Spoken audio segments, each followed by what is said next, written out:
Hello, I am Katie Kammler, Horticulture Specialist with University of Missouri Extension. Today, Donna Aufdenberg and I will be showing you how to prepare the soil and plant your seeds. The soil you should be using should be a seed starting mix or a potting mix. I recommend that there be no slow release fertilizer in it because those seedlings do not need fertilizer to start out. They will need it once true leaves start to show up. But this is what it should look like. A lot of the seed starting mixes will have a lot of vermiculite in it. And vermiculite is just a soil additive that helps the soil hold on to a little bit more moisture.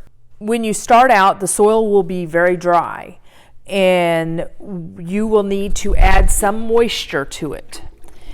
But be careful on how much water you add because you don't want it to be too wet. So just mix it up, pour a little at a time. It'll be dusty, so try not to breathe any of it in. But as you're mixing, you will notice that it starts to get a little clumpy, and that's what you want.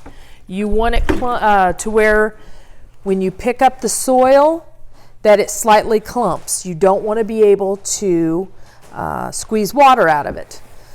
Adding moisture is a way to trigger the wetting agents that allows the peat moss to absorb the water.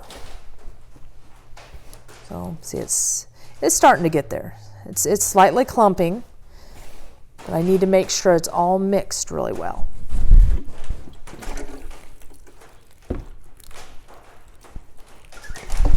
And as you've noticed, I do not add a lot of water at a time. I try to just slightly moisten it each time.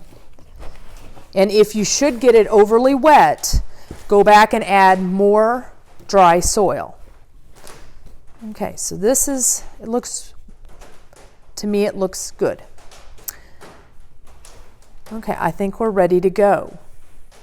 So this is going to be a broadcast seed. So you have a container with no dividers in it. So you fill it up, shake it down a little bit, and then we are actually going to take our seed and just sprinkle it over the top like that. And then we are going to take soil and cover very lightly. Sometimes if you have a screen, that works good to remove some of the bigger bits to cover it more evenly, but it is using what you have.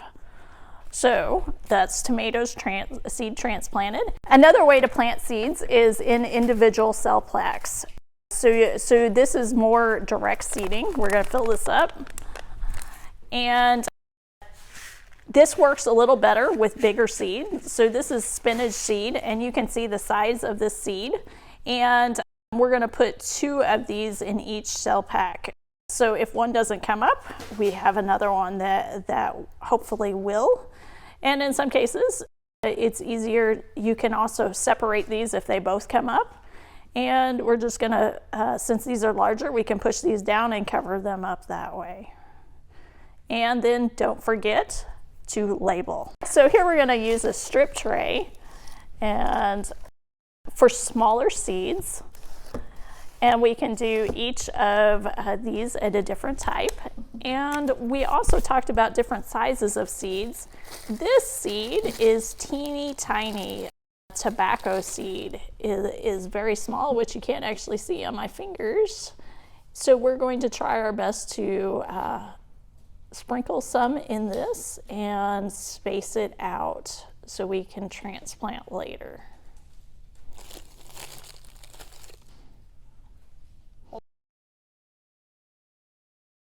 You can also use containers that you have laying around the house for seed starting. We tend to accumulate a lot of plastics in our home, and so a lot of these can have holes put in the bottom and can work as little mini greenhouses or work to sow seeds into for seed starting. You could use any of the yogurt containers, you could use sour cream containers. Any of these can be used for seed starting. And you just put holes in the bottom, fill them with soil, and plant your seeds. The big thing about these, make sure they're clean. Anytime that you reuse any products, even dirty old pots, you need to make sure to wash them and make sure they're clean, and consider using a 10% bleach solution to sanitize.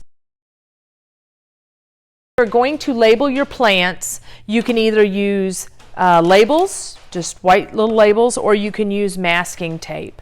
And with the masking tape, I like to label the side of cell packs, and then you can write directly on there.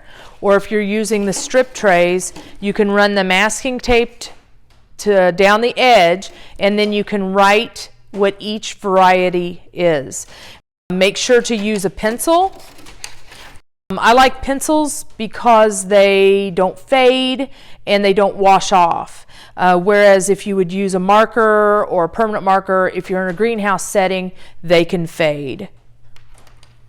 Thank you for watching. If you have questions about starting seeds, contact your local extension office.